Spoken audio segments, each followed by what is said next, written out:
오늘 우리가 함께 받은 하나님의 말씀은 로마서입니다. 로마서는 바울이 기록했고, 그리고 수신자는 이 편지의 대상은 로마에 있는 그리스도인들을 향한 바울의 편지입니다. 그러니까 바울이 편지를 보내서 로마에 있는 그리스도인들에게 오늘 로마서를 통해서 강력한 메시지를 주고 있다 하는 것이죠. 그 내용을 보면 믿음을 강조하고 있는 내용들로 이루어져 있습니다. 우리가 잘 아시는 대로 로마서는 믿음을 강조하고 있는, 갈라디아서와 함께 우리에게 믿음의 위대함, 그리고 믿음의 능력, 믿음의 축복, 믿음의 강함을 이제 설명해 주고자 기록되어진 것이 바로 로마서와 갈라디아서이다. 우리가 그렇게 분류해 볼 수가 있겠습니다. 그 당시에 이제 사도행전 우리가 1장에 나타난 것처럼 흩어진 그리스도인들이 이제 예루살렘에서의 박해를 피해서 흩어진 그리스도인들이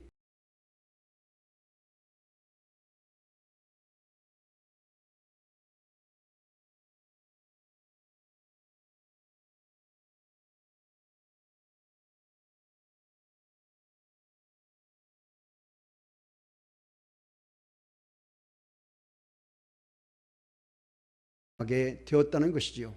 그런 우리 그리스도인들을 향하여 바울이 이 편지를 기록해서 로마에 있는 성도들아, 너희가 믿음을 굳게 지켜라. 이 믿음은 예수 그리스도를 믿는 믿음이고, 이 믿음을 통해서 너희는 반드시 승리할 것이며, 믿음이 너희를 하나님의 축복으로 반드시 이끌어 가게 한다. 너희가 반드시 승리하게 될 것이다 하는 내용을 기록해 놓은 것이 로마서이다 하는 것입니다. 저는 이 로마서를 보면서 이 로마에 있는 그리스도인들을 향한 바울의 이 마음이 오늘 코로나 팬데믹을 맞이한, 코로나의 질병으로 인한 혼란과 신앙적 위기를 당한 우리를 향한 하나님의 마음이 아닌가 하는 생각을 갖게 되었습니다. 그래서 이 바울은 지금 누구를 등장시키고 있느냐? 아브라함, 그리고 밑에 보면 이제 예수 그리스도를 등장시키고 있죠. 먼저 아브라함을 등장시키고 있습니다. 왜 그럴까요? 아브라함, 모세, 엘리야 이런 인물들은 이스라엘 다윗 이런 인물들은 이스라엘 백성들에게 있어서, 특별히 그리스도인들에게 있어서는 전설과도 같은 인물이기 때문입니다. 믿음의 위대한 능력들을 실질적으로 그들이 나타내 보여주었던 사람들이기 때문에 믿음을 설명하고자 할 때 바로 이 아브라함을 등장시켜서, 믿음의 조상인 아브라함을 등장시켜서 믿음을 그들에게 설명함으로 이제는 그 아브라함을 통해서 믿음을 놓치지 않고 끝까지 믿음을 지키는 그런 로마에 있는 그리스도인들이 되어지기를 소원하는 가슴을 지금 담고 있다 하는 것입니다. 오늘 하나님께서도 코로나 팬데믹 시대에 우리의 신앙을 잃어버리기 쉬운, 어떻게 보면 신앙을 빼앗기기 쉬운 이런 혼란과 고난의 시절에 하나님께서 바울과도 같은 가슴을 가지고 우리를 향하여 너희도 이 절대 신앙, 절대 믿음을 잊지 마라, 놓치지 마라, 빼앗기지 마라 하는 하나님의 교훈의 메시지가 아닌가 하는 생각을 갖게 됩니다. 오늘 저와 여러분이 이 말씀을 중심으로 해서 절대신앙의 위력이라고 하는 제목으로 함께 아브라함을 우리도 함께 더 깊게 살펴보면서 우리가 빼앗기지 않는 절대신앙의 위력으로 아브라함이 누렸던 하나님의 축복들을 다시 우리도 누리는 아브라함의 후예들이 되어지시기를 주님의 이름으로 축원합니다. 마가복음 9장 23절입니다. 우리 한번 다 같이 읽어봅니다. 시작. 예수께서 이르시되 할 수 있거든이 무슨 말이냐? 믿는 자에게는 능치 못할 일이 없느니라 하시니. 아멘. 할 수 있거든이 무슨 말이냐? 믿는 자에게는 능치 못할 일이 없다. 이 말씀은 귀신 들린 아들을 고침받기 위해 데리고 나온 아버지를 향하여, 또 제자들을 향하여 예수님께서 주신 신앙의 만능의 메시지입니다. 마태복음 17장 20절도 우리가 보면 다 같이 읽습니다. 이르시되 너희 믿음이 작은 까닭이니라. 진실로 너희에게 이르노니 만일 너희에게 믿음이 겨자씨 하나만큼만 있어도 이 산을 명하여 여기서 저기로 옮겨지라 하면 옮겨질 것이요 또 너희가 못할 것이 없으리라. 아멘. 너희가 못할 것이 없다. 믿음만 있으면. 믿음이 작기 때문에 못할 일이 많은 것이지, 이 절대신앙, 절대믿음이 있다면 못할 일이 없다 하는 것이에요. 여러분, 이 말씀은 산더미 같은 삶의 어려운 문제가 우리 앞에 도래한다 할지라도 신앙인에게는 불가능이 없다는 동일한 신앙 만능의 메시지입니다. 이 신앙은 살아계신 하나님을 믿는 믿음입니다. 구원의 주 예수 그리스도를 믿는 믿음입니다. 신구약 성경에 나타난 사람들은 예외 없이 이런 절대 신앙의 위력을 체험한 축복의 간증자들인 줄로 믿습니다. 여러분, 코로나 시대를 살아가는 오늘 우리 그리스도인들에게 안타까움을 느끼는 것이 있다면 바로 이것이 아니겠습니까? 성경에 기록된 절대 신앙의 승리자들의 간증이 너무나도 가볍게 여겨지는 시대를 우리가 살아가고 있다. 코로나는 비대면이라고 하는 무기를 앞세워서, 이 질병의 무기를 앞세워서 우리 성도들을 모임에서 흩어버린 것뿐만 아니라 우리 그리스도인들의 자부심이요 자랑거리요 능력이요 축복인 이 절대신앙의 위력을, 만능신앙의 위력을 성도 스스로 버리고 그리고 떠나고 소용없고 가치없는 것으로 여기게 만들어버리고 만 것이다 하는 것이에요. 여러분, 그 결과 성도들이 지금 여러분 속절없이 교회를 떠나고 있습니다. 예수 그리스도를 떠나고 여호와 하나님의 신앙을 떠나고 있습니다. 예수님을 떠나고 교회를 떠나고 그리고 신앙의 위기 시대를 지금 우리가 살아가고 있다는 것이 한국교회를 진단하는 여러분 모든 목사님들과 신학자들의 동일한 의견입니다.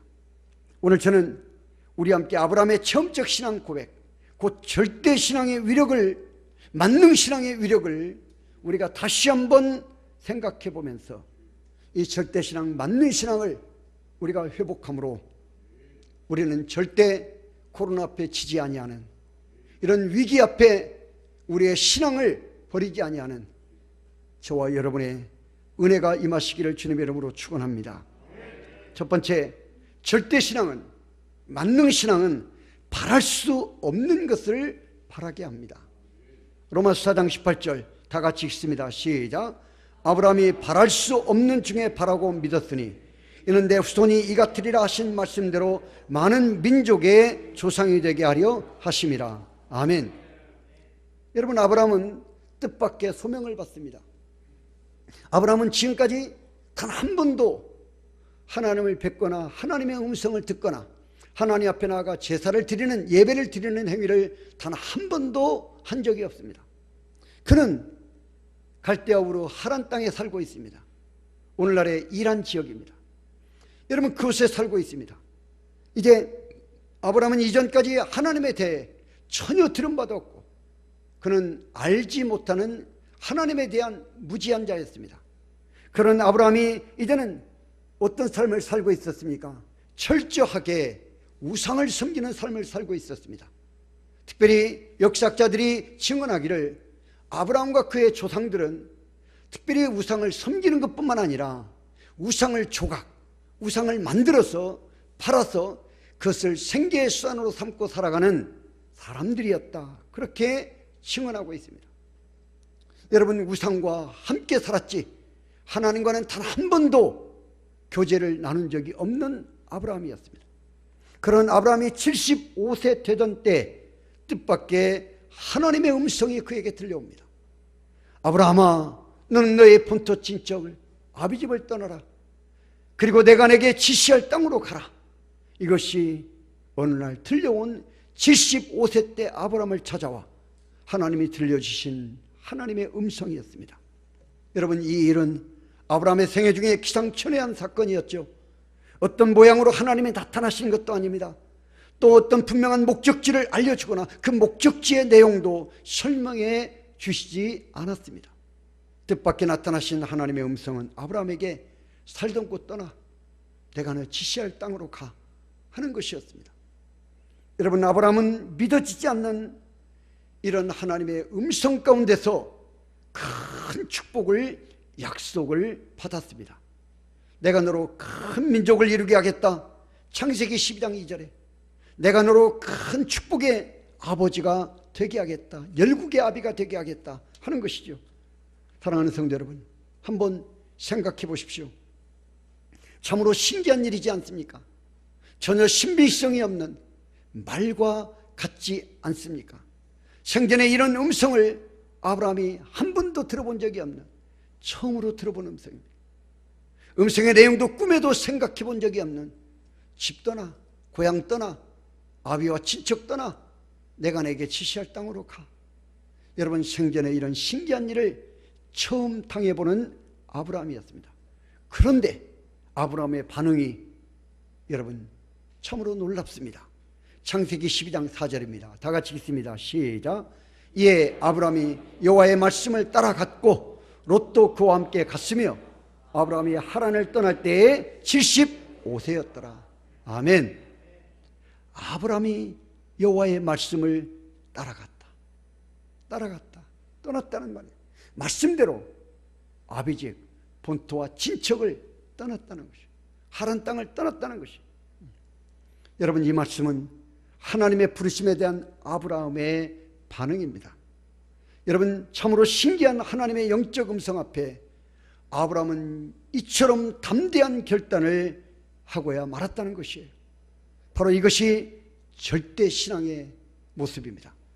전혀 바랄 수 없는 땅과 하나님의 축복의 약속을 그가 받았을 때, 그에게 임하였을 때 그 말씀을 그대로 믿었다는 것이에요. 믿음으로 받았다는 것이에요. 여러분, 절대 신앙이 아니고는 할 수 없는 결단입니다. 아니, 절대 신앙만이 할 수 있는 결단인 것입니다. 사랑하는 성도 여러분, 저와 여러분에게도 하나님의 말씀이 들려집니다. 성경을 읽는 가운데, 설교를 듣는 가운데, 우리가 말씀을 묵상하는 가운데 하나님의 음성이 들려지거든 아브라함처럼 절대 신앙으로 믿음으로 받으시기를 주님의 이름으로 축원합니다. 하나님의 말씀은 믿음으로 받아라. 그러면 바랄 수 없는 것을 바라는 복이 임한다. 두 번째, 절대 신앙은 믿을 수 없는 중에 믿게 하는 신앙입니다. 로마서 4장 19절로 20절입니다. 아브라함에 대한 기록입니다. 시작. 그가 100세나 되어 자기 몸이 죽은 것 같고 사라의 태가 죽은 것 같음을 알고도 믿음이 약하여 지지 아니하고 믿음이 없어 하나님을 의심하지 않고 믿음으로 견고하여져서 하나님께 영광을 돌리며. 아멘. 아브라함이 자기 몸이 죽은 것 같아요. 또 아내 사라의 태가 이미 죽은 것 같아요. 더 이상 아이를 생산할 능력이 그들의 몸에서 사라졌다는 것이에요. 아브라함이 고향 하란을 떠날 때 나이가 75세였습니다. 하나님은 그를 가나안 땅으로 인도했습니다. 그때 하나님께서 아브라함에게 아들을 주겠다고 약속했습니다. 여러분, 물론 이 약속은 하란을 떠나라고 부르실 때도 하신 약속입니다. 그 후에 다시 하나님이 그 언약을 다시 상기시키는 것이, 약속을 잊지 말아라. 내가 너에게 약속한 이 아들을 주겠다고 하는 이 약속 반드시 이루어진다. 그래서 중간에 한 번 더 하나님이 그에게 약속을 다시 회복시키는 것이에요. 이때 아브라함은 이 약속에 대해 약간 의심한 것처럼 보여져요. 하나님의 약속이 무엇이냐고 물어본 적이 있습니다. 자기의 상속자는 자기 집의 청지기, 자기 집의 집사와도 같은 엘리에셀이 자신의 뒤를 이어서 자신의 가문을 이어갈 것이다라고 생각했습니다. 여러분, 그때 하나님은 아니다, 절대 아니다. 아브라함의 적자, 너가 내 몸을 그리고 사라의 몸을 통해서 태어난 아들이, 그 아들이 진정한 상속자가 되고 그 아들을 통해서 하늘의 별처럼 바닷가의 모래알처럼 이 땅의 수많은 하나님의 백성들이 이 땅에 편만해질 것이다. 가득 차게 될 것이다. 할렐루야. 반드시 내 후손을 통해서 이루어진다 하는 것이에요. 이게 창세기 15장 1절로 6절의 증언입니다. 여러분, 그로부터 10년의 세월이 또 흘렀습니다. 그때 아브라함과 사라는 그만 시험에 빠져버립니다. 아브라함은 애굽에서 치화해 온 우리가 잘 아는 여종 하갈을 통해서 어떻게 합니까? 그의 후손을 그가 태어나게 합니다. 도무지 아내 사라는 경수가 끊어졌고 이제는 더 이상 아이를 낳을 수 있는 능력이 완전히 상실되어졌다. 그러니 어떡하느냐? 이것은 아브라함의 뜻이기도 했지만 먼저 뜻은 사라의 뜻이기도 했습니다. 그래서 여종 하갈을 아브라함과 관계를 맺게 하고 그 사이에서 이스마엘이라고 하는 아들이 태어납니다. 오늘날의 중동의 모든 불행의 씨앗, 바로 이스마엘을 잉태한 것이죠. 태어나게 합니다. 여러분, 그로부터 또 14년이 지난 후에 아브라함이 이제 나이가 99세가 되던 해였습니다. 하나님께서 다시 아브라함을 찾아옵니다. 전에 약속하신 아들을 주시겠다. 창세기 17장 19절 1절부터 19절에 나와 있습니다. 여러분, 다음에 하나님은 계속해서 또 아브라함과 사라에게 이삭의 출생을 거듭해서 약속해 준 내용이 창세기 18장에 기록되어져 있습니다. 여러분, 그때 사라의 나이는 89세. 참으로 아브라함과 사라는 저들의 고백대로 죽은 자와 다름이 없습니다. 아이를 낳을 수 있는 능력이 그들에게는 완전히 사라졌다는 것입니다. 여러분, 그럼에도 아브라함과 사라는 하나님의 약속을 믿었다. 히브리서 11장에 히브리서 기자가 증언하고 있습니다. 성도 여러분, 그렇습니다. 절대 신앙은 믿을 수 없는 중에 믿는 것, 바랄 수 없는 중에 바라는 것. 절대 신앙은 자기를 믿을 수 없기 때문에 약속하신 하나님을 믿는 것입니다. 아브라함은 이미 자신은 죽었어요.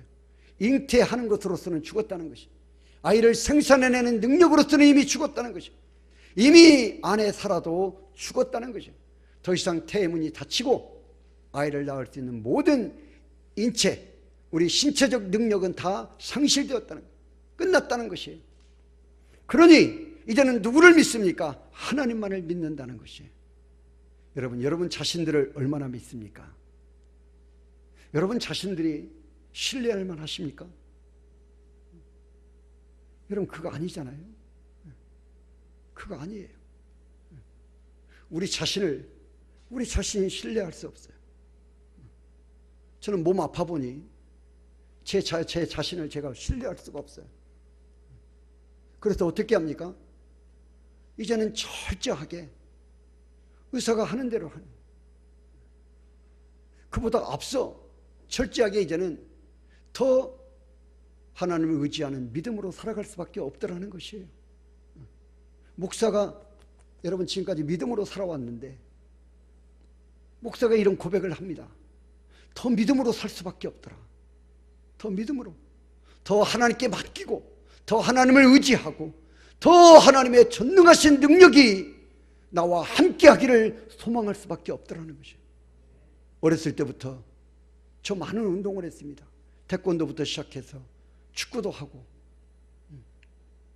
그리고 이제는 라이딩도 하고, 운동이라는 운동은 손에 잡는 것이든 또 발로 하는 것이든 몸으로 하는 것이라면 그래도 남들보다는 뒤처지지 않게끔 제 몸의 건강을 위해서 열심히 했습니다. 여러분, 그런데 질병이 찾아오더라는 것이, 내 몸이 무너지더라는 것이, 내 몸을 신뢰할 수가 없어요. 나를 신뢰할 수가 없어요. 그래서 천부의 의지 없어 손들고 옵니다.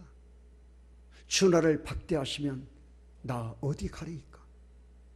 하나님이 나를 버리시면, 하나님이 나를 붙잡은 손을 놓아버리시면, 하나님이 나와 함께 하시면서 역사하시는 그 은혜의 역사들이 나에게서 끝나버리면 나는 아무것도 아닌 존재가 되어지더라. 아브라함 이미 죽었어요. 살아서 죽었다고 고백하고 있지 않습니까? 그러니 믿을 것은 하나님밖에 없어요. 자기를 믿을 수 없기 때문에. 여러분, 참으로 절망이요 낙심이요 좌절뿐이지 않습니까? 그런데도 하나님은 아들을 주시겠다. 이게 하나님이신 거예요. 이게 우리 인생과 하나님과의 차이점인 것이에요. 아브라함과 사라는 도무지 죽었다, 할 수 없다, 우리는 끝났다, 우리는 더 이상 생산의 능력이 없다. 이게 아브라함과 사라의 실존입니다. 그런데 하나님은 주시겠다는 것이에요. 생산할 수 있다는 것이에요. 아들을 낳을 수 있다는 것이에요. 왜?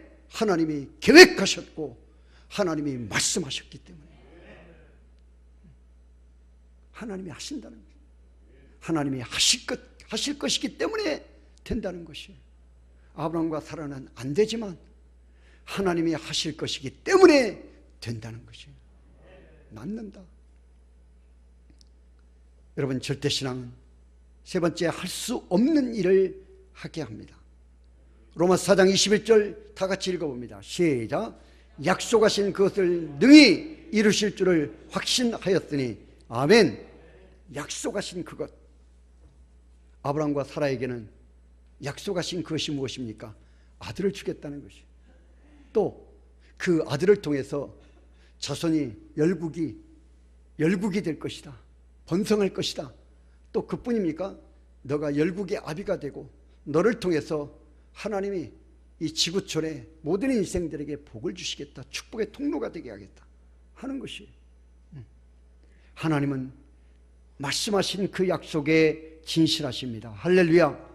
그 약속 실행에 하나님은 한치의 실수도 오차도 실언도 없으신 분이십니다. 반드시 전능하신 능력으로 이루신다는 것이에요. 마침내 여호와께서 그 말씀하신 대로 권고하시고 말씀하신 대로 이제는 사라에게 행하여 사라가 잉태하는 복을 드립니다. 태문이 열린 것이, 죽은 태문이 열린 것이, 하나님이 말씀하신 기한에 아브라함의 나이 100세 때 그리고 사라의 나이 90세 하나님이 아들을 낳게 하신 것입니다. 여러분, 아브라함은 출생 전에 하나님이 직접 이름을 지어주신 대로 그 아들의 이름을 이삭이다. 뜻이 무엇이죠? 웃음입니다. 웃음, 활짝 웃는 웃음, 기쁨, 행복을 말하는 것이에요. 웃음을 주었다. 이삭입니다. 참으로 이삭은 아브라함 가정의 웃음이요 기쁨이요 행복이었습니다. 참으로 아브라함의 노년기는 하나님의 약속 안에서 태어난 이삭 때문에 살림의 기쁨의 절정을 맞이하는 복을 누리게 된 것입니다. 다시 세월이 또 흘렀습니다. 10여 년의 세월이 또 흘러갑니다. 여러분, 그러던 어느 날 하나님이 아브라함을 다시 찾아오셨어요.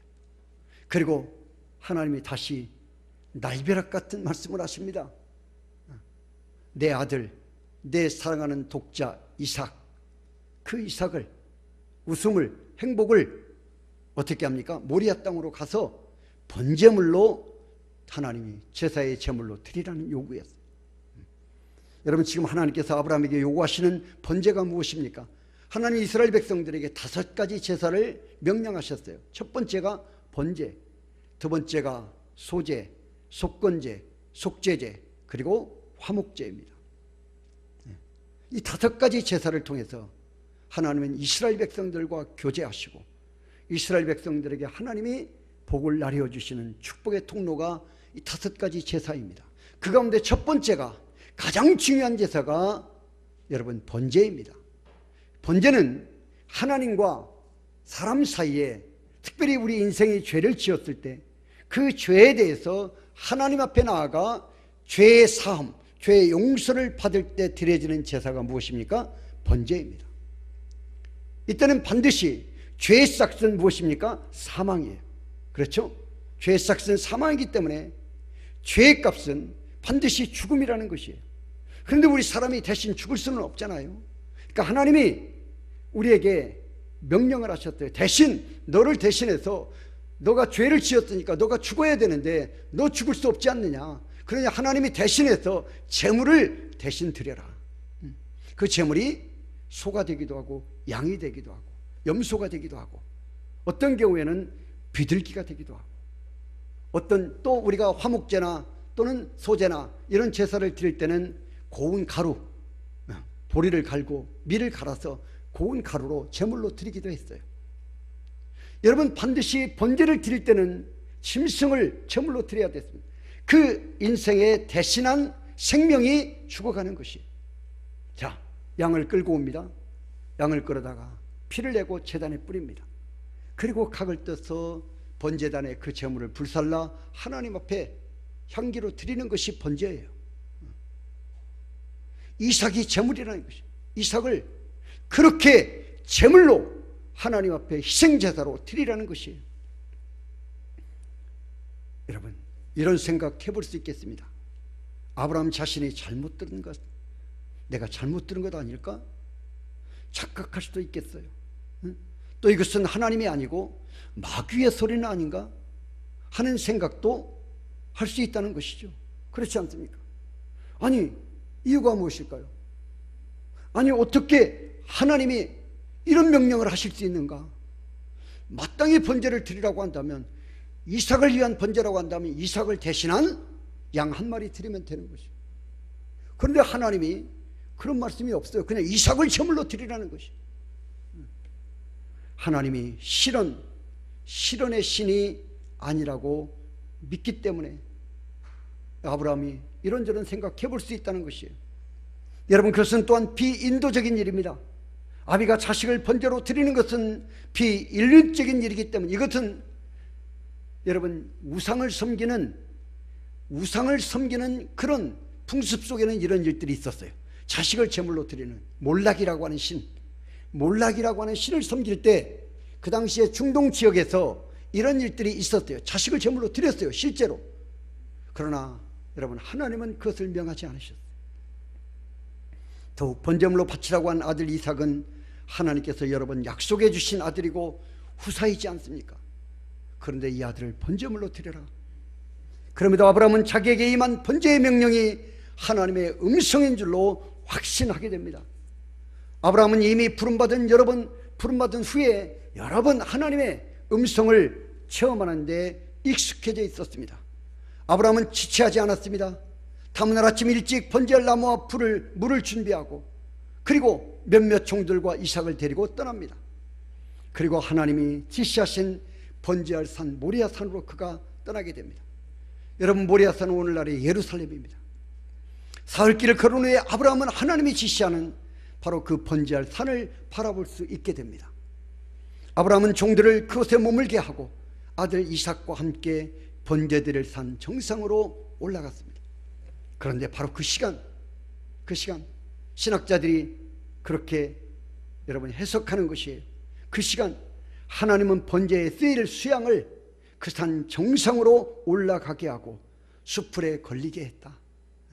아브라함이 이쪽 이삭을 데리고 이쪽 산등성 위로 올라가면 이쪽 반대편 산등성 위로 하나님은 이삭을 대신할 수양을 하나님이 지금 올라가게 했다. 이때 하나님은 여러분, 결국 아브라함은 하나님의 명령대로 이삭을 묶습니다. 그리고 제단 위에 올려놓고 칼을 들어서 그를 찔러 제물로 바치려고 합니다. 이때 하나님의 다급한 음성이 들려지죠. 아브라함아, 아브라함아. 긴급한 하나님의 음성입니다. 그리고 하나님 말씀하십니다. 내가 내 믿음을 보았다. 너 믿음 있는 거 내가 이제 알겠다. 내가 여호와 하나님을 얼마나 사랑하고 얼마나 신뢰하는지를 내가 알겠다 하는 것이에요. 그 외에 아브라함은 하나님이 친히 준비하신 수양으로 번제를 드리면서 여호와 이레, 하나님께서는 준비하시는 분이시다. 할렐루야. 예비하시는 하나님 여호와 이레를 다시 체험하는 복을 누리게 됩니다. 여러분, 하나님은 아브라함과 한 마리 수양을 동시에 모리아산 정상으로 올라가게 합니다. 아브라함의 아들 이삭을 제물로 드리려고 결박할 때 하나님 그 수양을 수풀에 결박시키신 것입니다. 그래서 도망가지 못하게 하는 것이에요. 여러분, 그렇습니다. 결코 하나님은 살인자의 신이 아니었습니다. 여호와 이레의 하나님이셨습니다. 독생자 예수님을 우리의 구주로 준비하신 하나님이십니다. 절대신앙은 이렇게 할 수 없는 일을 하게 하고야 만다 하는 것이에요. 왜 그럴까요? 히브리서 11장 7절로 19절은 이렇게 우리의 궁금증을 해결해 주고 있습니다. 다 같이 읽습니다. 시작. 아브라함은 시험 받을 때 믿음으로 이삭을 드렸으니 그는 약속을 받은 자로 돼 그 외아들을 드렸느니라. 그에게 이미 말씀하시기를 내 자손이라 칭할 자는 이삭으로 말미암으리라 하셨으니 그가 하나님의 능히 이삭을 죽은 자 가운데서 다시 살리실 줄로 생각한지라. 비유컨대 그를 죽은 자 가운데서 도로 받은 것이니라. 아멘. 중대한 말씀. 여러분 19절, 그가 하나님이 능히 이삭을 죽은 자 가운데서 다시 살리실 줄로 생각하신지라. 제가 그래서 언젠가 성경 공부할 때 아브라함과 이삭은, 아브라함은 아들 이삭을 하나님이 죽게 하지 않을 것이다. 집을 떠날 때 하나님이 그 음성을 들었을 때, 또 이삭 또한 아버지 재물은 어디 있습니까? 그렇죠? 제단을 쌓을 장작은 여기 있고 다 준비되어져 있는데 재물은 어디 있습니까? 이삭이 물어요. 그 묻는 물음 속에 뭐가 있습니까? 그때 아브라함이 하는 말이 하나님이 다 예비하셨을 것이다. 이 대답을 한단 말이죠. 그러자 더 이상 이삭이 묻지 않아요. 그리고 올라가요. 제가 그래서 성경 공부할 때 제가 말씀드렸죠. 이삭도 자신이 죽지 않을 것을 알고 있었다. 아브라함도, 아버지 아브라함은 더 알고 있고, 왜? 이미 약속을 받았기 때문에. 그 아들 죽어버리면 후사가 없어요. 하늘의 별처럼 바닷가의 모래알처럼 하나님의 백성이 그 후손을 통해서 편만해야 되는, 가득 차야 되는데, 번성해야 되는데 이삭이 죽을 수가 없다는 것이에요. 죽을 수가 없는 거예요. 이게 믿음이라는 것이에요. 이게 믿음. 그래서 그들은 그 산을, 그 모리아산 정상 예루살렘 그 성을 그들이 정상을 향해서 올라갈 수가 있었다 하는 것이죠. 여러분, 히브리서는 믿음의 장입니다. 히브리서 11장, 그 중에서도 믿음의 능력을 경험한 자들을 소개하고 있어요. 아브라함, 이삭 사건, 믿음의 시작부터 시작해서 모두가 다 믿음으로, 아브라함은 믿음으로, 에녹은 믿음으로 전부 믿음입니다. 믿음으로 그들이 이룰 수 없는 일들을 이루는 복을 받고야 말았다, 승리자들이 되어졌다 하는 것을 우리에게 자랑스럽게 소개하고 있습니다. 그래서 제가 히브리서 11장을 읽게 되면 낙심한 성도는 한 명도 없어야 한다. 히브리서 11장은 우리의 영의 심장을 뛰게 만든다. 피를 끓게 만드는 것이다. 믿음이 얼마나 위대한가, 믿음이 얼마나 강한가, 믿음이 얼마나 우리를 복되게 하는가. 할렐루야. 믿음이 얼마나 위대한 것인가를 우리에게 강조해 주고 있는 장입니다. 사랑하는 우리 좋은 가족 여러분, 절대신앙은 결코 돈키호테식이 아니에요. 여러분, 절대신앙은 절대하신 하나님의 능력과 약속을 근거하고 나오는 고백이요 행동인 것입니다. 아브라함은 절대 믿었습니다. 그의 신앙은, 절대신앙은 바랄 수 없는 것을 바라고 미지의 땅과 축복을 향해 새로운 출발을 하게 하였습니다. 아브라함의 절대신앙은 믿을 수 없는 중에 믿어 이삭, 웃음이라고 하는, 하나님이 주신 행복이라고 하는, 누구도 빼앗아갈 수 없는 기쁨을 받았습니다. 아브라함의 절대신앙은 할 수 없는 일을 해버렸을 때 여호와 이레, 하나님이 준비해 주시는 복을 체험하게 하고야 말았습니다. 결국 아브라함의 절대신앙은 그를 믿음의 조상이 되게 하는 영원한 축복자가 되게 하고야 만 것입니다. 사랑하는 성도 여러분, 그렇습니다. 오늘 우리가 살아가는 우리 시대는 바로 자꾸만 아브라함과 같은 하나님 절대신앙은 무모한 것이라 비난을 받는 시절이 되고야 말았습니다. 아브라함과 같은 절대신앙은 우리의 신앙과 믿음을 강조하기 위해서 성경의 하나의 예로 들어놓은 것일 뿐 절대 우리가 따라할 수 없다, 우리는 그렇게 살아갈 수 없다, 우리가 살아가는 현실 속에서는 적용 불가능한 전설 같은 이야기일 뿐이라고 주장하는 사람들이 점점 많아졌다는 것이죠. 이런 주장이 오늘 우리 시대의 설득력을 갖게 하고 있는 시대이다, 여기에 설득당하는 시대가 되어지고 있다 하는 것이에요. 아브라함과 같은 신앙은 하나의 예로 들었을 뿐이야. 우리는 절대, 우리의 삶 속에서는 우리는 절대 그렇게 할 수가 없어, 그렇게 했어도 안 돼. 하는 것이. 여러분 정말 그럴까요? 우리 좋은 가족들도, 여러분들도 정말 그렇게 생각하십니까? 여러분 그렇다면 우리는 성경을 버려야 합니다. 성경 버려야 합니다. 정말 그렇게 생각한다면 여러분 성경 버려야 합니다. 정말 우리가 그렇게 생각한다면 우리의 믿음을 포기해야 합니다. 여러분 그렇다면 이 땅의 지구촌의 모든 교회는 문을 닫아야 합니다. 기독교 역사는 역사 속에 폐기되고 사라져야 합니다. 더 이상 존재할 이유가 없게 되는 것입니다. 여호와 하나님, 야훼 하나님, 여러분 그리고 예수 그리스도 더 이상 언급할 가치가 없는 이름이 되어져 버리고 마는 것입니다. 그런데 우리 기독교를 보십시오. 그 숱한 역사의 박해 속에서도 번성하고 번성하지 않았습니까? 여러분 교회의 문은 닫히지 않았습니다. 성경은 결코 버려지지 않았습니다. 믿음은 믿음을 포기하기보다는 오히려 그러한 박해와 환난과 시험들은 믿음을 더욱더 강화했습니다. 여러분 기독교는 폐기되지 않고 사라지지 않았다는 것이에요. 왜 그럴까요? 왜 여러분 그렇다고 생각하십니까? 바로 여호와 하나님, 우리가 부르는 야훼 하나님, 그 하나님이 진리이기 때문입니다. 그 하나님의 말씀 성경이 진리이기 때문입니다. 예수 그리스도가, 십자가의 예수 그리스도, 사망 권세를 이기시고 부활하신 부활의 예수 그리스도가 진리이기 때문입니다. 교회가 진리이기 때문입니다. 주님의 핏값으로 세우신 이 교회가 진리이기 때문인 것이에요. 아브라함의 절대 신앙이 진리이기 때문에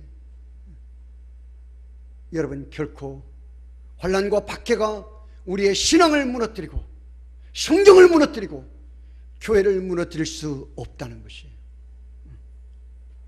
성도 여러분, 벌써 2021년 1월이 다 지나갑니다. 이 또한 지나가리라. 팬데믹 시절도 곧 지나가게 될 것입니다. 코로나 시대도 지나갑니다. 현재 당하는 여러 어려움도 세월에 실려서 반드시 지나가고 또 지나갈 것입니다.